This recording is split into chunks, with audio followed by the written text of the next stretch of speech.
Hi hello guys welcome back to my YouTube channel friends. ಇವತ್ತಿನ video ತುಂಬಾ informative ಆಗಿರುವಂಥ ವಿಡಿಯೋನ ಸ್ಕಿಪ್ ಮಾಡ್ದಲೇ ಪೂರ್ತಿಯಾಗಿ ನೋಡಿ. ಹಾಗೆ ನೀವ್ಯಾರಾದ್ರೂ ಫಸ್ಟ್ ಟೈಮ್ ನನ್ನ ಚಾನಲ್ಗೆ ವಿಸಿಟ್ ಮಾಡಿದರೆ ಪ್ಲೀಸ್ ನನ್ನ ಚಾನಲ್ನ ಸಬ್ಸ್ಕ್ರೈಬ್ ಮಾಡ್ಕೊಳ್ಳಿ, ಲೈಕ್ ಮಾಡಿ ಮತ್ತು ಶೇರ್ ಮಾಡಿ. ಹೆಣ್ಣು ಮಕ್ಕಳಿಗೆ ತುಂಬಾ ಇಷ್ಟ ಆಗುವಂತಹ ಅಡುಗೆ ಮನೆ ಟಿಪ್ಸ್ಗಳು. ಮನೆಯಲ್ಲಿ ಗುಲಾಬ್ ಜಾಮೂನ್ ಮಾಡುವಾಗ ಜಾಮೂನ್ ಹಿಟ್ಟಿಗೆ ಸ್ವಲ್ಪ ಹಾಲು ಹಾಕಿ ಹಿಟ್ಟನ್ನು ಕಲಿಸಬೇಕು. ನೀರನ್ನು ಉಪಯೋಗಿಸಲೇಬಾರದು. ಹಾಲು ಹಾಕಿ ಹಿಟ್ಟನ್ನು ಕಲಿಸಿದರೆ ಜಾಮೂನ್ ತುಂಬ ಮೃದುವಾಗಿ ರುಚಿಯಾಗಿ ಬರುತ್ತದೆ. ಜಾಮೂನ್ ಹಿಟ್ಟನ್ನು ಕಲಿಸಿ 2 ನಿಮಿಷ ಅದನ್ನು ನಾದಿಕೊಳ್ಳಬೇಕು. ನಂತರ ಜಾಮೂನನ್ನು ಮಾಡಿದರೆ ಜಾಮೂನ್ ತುಂಬ ಸಾಫ್ಟಾಗಿ ಬರುತ್ತದೆ.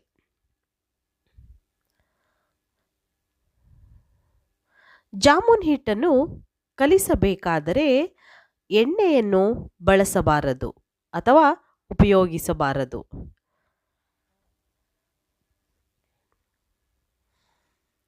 ಮಾಂಸ ಬೇಗ ಬೇಯಿಸಲು ಬೇಕಾದರೆ ಅದರಲ್ಲಿ 1-2 ತುಂಡು ಅಡಿಕೆ ಹಾಕಿದರೆ ಬೇಗ ಬೇಯುತ್ತದೆ. ಬೋಂಡ ಬಜ್ಜಿಗಳನ್ನು ತಯಾರಿಸಿದಾಗ ತಕ್ಷಣವೇ ಅವುಗಳನ್ನು ಮುಚ್ಚಿದರೆ ತುಂಬ ಬೇಗ ಮೆತ್ತಗೆ ಆಗುತ್ತದೆ.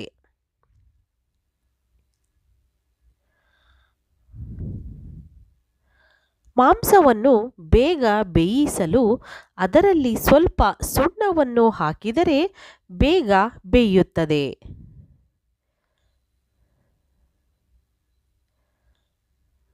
ಎಣ್ಣೆಯಲ್ಲಿ ಹಪ್ಪಳವನ್ನು ಕರಿದಾಗ ಅದನ್ನು ಒಂದು ಟಿಶ್ಯೂ ಪೇಪರ್ ಮೇಲೆ ಇಟ್ಟು ನಂತರ ಒಂದು ಪ್ಲಾಸ್ಟಿಕ್ ಕವರ್ನಲ್ಲಿ ಹಾಕಿ ಇಟ್ಟರೆ 1 ವಾರದವರೆಗೆ ಹಪ್ಪಳ ಗರಿಗರಿಯಾಗಿ ಇರುತ್ತದೆ.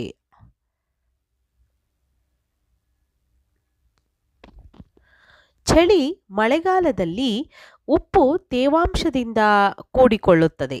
ಇದನ್ನು ತಡೆಯಲು ಅದರಲ್ಲಿ 4 ಕಾಳು ಅಕ್ಕಿಯನ್ನು ಹಾಕಬೇಕು.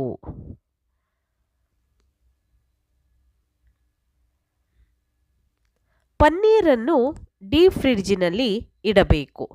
ಬಳಸುವ 3 ಗಂಟೆಗಳ ಮುನ್ನ ತೆಗೆದು ನಂತರ ಅದನ್ನು ಬೇಕಾದ ಆಕಾರಕ್ಕೆ ಕಟ್ ಮಾಡಿ ಉಪಯೋಗಿಸಬಹುದು.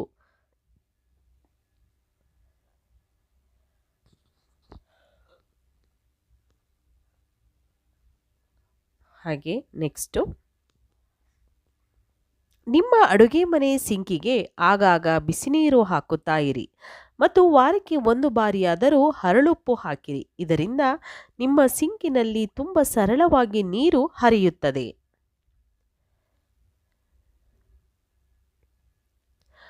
ಬಜ್ಜಿ, ಬೋಂಡ ಇವುಗಳನ್ನು ಮಾಡುವಾಗ ಕಡಲೆಬೇಳೆ ಹಿಟ್ಟನ್ನ ಜೊತೆಯಲ್ಲಿ 2-3 ಟೇಬಲ್ ಚಮಚ ಅಕ್ಕಿ ಹಿಟ್ಟು ಹಾಕಿದರೆ ಗರಿಗರಿಯಾದ ಬೋಂಡ ಬಜ್ಜಿ ಆಗುತ್ತದೆ.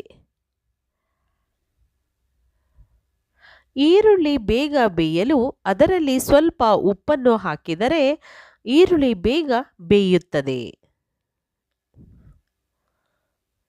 ಎಣ್ಣೆ ಚೆಲ್ಲಿದರೆ ಅದನ್ನು ಸ್ವಚ್ಛಗೊಳಿಸುವುದು ತುಂಬ ಕಷ್ಟ.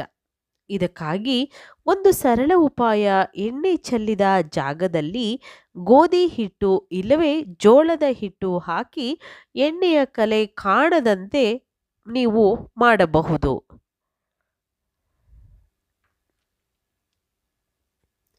ಬೋಂಡ ಬಜ್ಜಿ ಮಾಡಬೇಕಾದರೆ 2-3 ಟೇಬಲ್ ಚಮಚ ಬಿಸಿ ಎಣ್ಣೆ ಹಾಕಿದರೆ ಬಜ್ಜಿ ಹಗುರವಾಗಿ ಬರುತ್ತದೆ.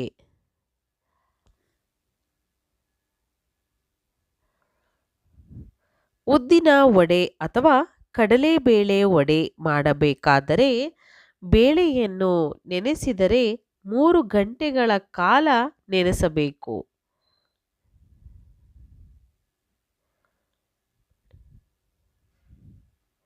ಕ್ಯಾಬೇಜ್ ಬೇಯಿಸುವಾಗ ಅದರಲ್ಲಿ ಒಂದು ಶುಂಠಿ ಚೂರನ್ನು ಹಾಕಿದರೆ ಅದು ಒಳ್ಳೆಯ ವಾಸನೆ ಕೊಡುತ್ತದೆ. ಉದ್ದಿನ ಹಿಟ್ಟು ಸ್ವಲ್ಪ ತರಿತರಿಯಾಗಿ ಇರಬೇಕು. ಇದರಿಂದ ವಡೆ ತುಂಬ ಚೆನ್ನಾಗಿ ಬರುತ್ತದೆ.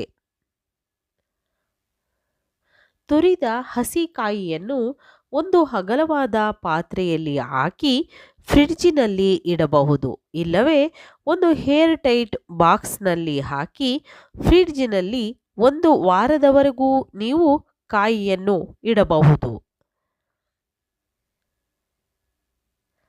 ಹಾಗೆ ನೆಕ್ಸ್ಟು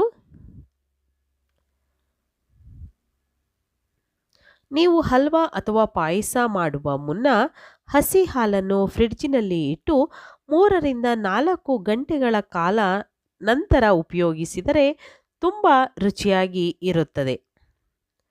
ಹಾಲಿನ ಕೆನೆ ಗಟ್ಟಿಯಾಗಬೇಕಾದರೆ ಹಾಲನ್ನು 2ರಿಂದ 3 ಬಾರಿ ಹಾಲನ್ನು ಕಾಯಿಸಬೇಕು.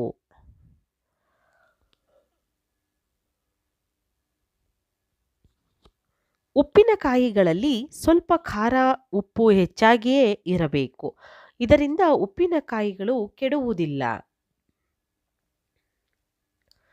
ಹಸಿ ಎಣ್ಣೆ ಬಳಸಿದರೆ ಉಪ್ಪಿನಕಾಯಿ ಸ್ವಲ್ಪ ದಿನಗಳಲ್ಲೇ ಎಣ್ಣೆ ವಾಸನೆ ಬರುತ್ತದೆ.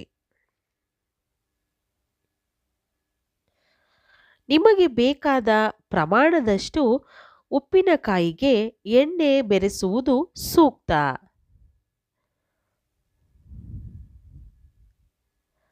ಉಪ್ಪಿನಕಾಯಿ ತುಂಬುವ ಭರಣಿ ಇಲ್ಲವೇ ಡಬ್ಬಿ, ಬಾಟಲ್ ಯಾವುದೇ ಇರಲಿ ಸ್ವಚ್ಛವಾಗಿ ತೊಳೆದು ಒರೆಸಿ ನಂತರ ಹಾಕಬೇಕು.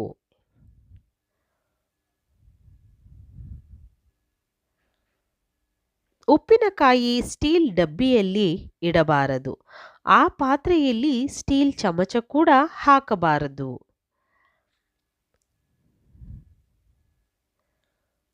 ನೀವು ದೊಡ್ಡ ಜಾಡಿಯಿಂದ ಉಪ್ಪಿನಕಾಯಿ ತೆಗೆಯಲು ಒಣಗಿದ ಚಮಚದಿಂದ ತೆಗೆಯಿರಿ.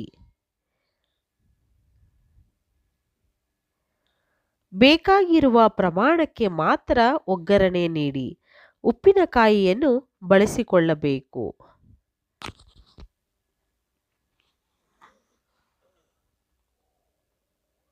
ಕೆಲವರು ಉಪ್ಪಿನಕಾಯಿಯನ್ನು ಫ್ರಿಡ್ಜಿನಲ್ಲಿಯೇ ಇಟ್ಟಿರುತ್ತಾರೆ.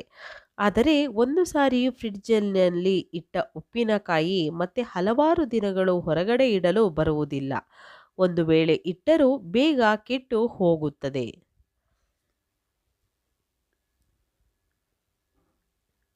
ವೀಕ್ಷಕರೇ, ಇವತ್ತಿನ ಈ ಎಲ್ಲ ಮಾಹಿತಿಗಳು ನಿಮಗೆ ಇಷ್ಟ ಆಗಿದೆ ಅಂತ ನಾನು ಭಾವಿಸ್ತಾ ಇದ್ದೀನಿ. ಖಂಡಿತವಾಗ್ಲೂ ನಿಮ್ಗೆ ಯಾರಿಗಾದರೂ ಇಷ್ಟ ಆಗಿದ್ರೆ ಅಥವಾ ಇಷ್ಟ ಆಗಿಲ್ಲ ಅಂದರೂ ಕೂಡ ನನಗೆ ಕಾಮೆಂಟ್ ಸೆಕ್ಷನಲ್ಲಿ ತಿಳಿಸಿ.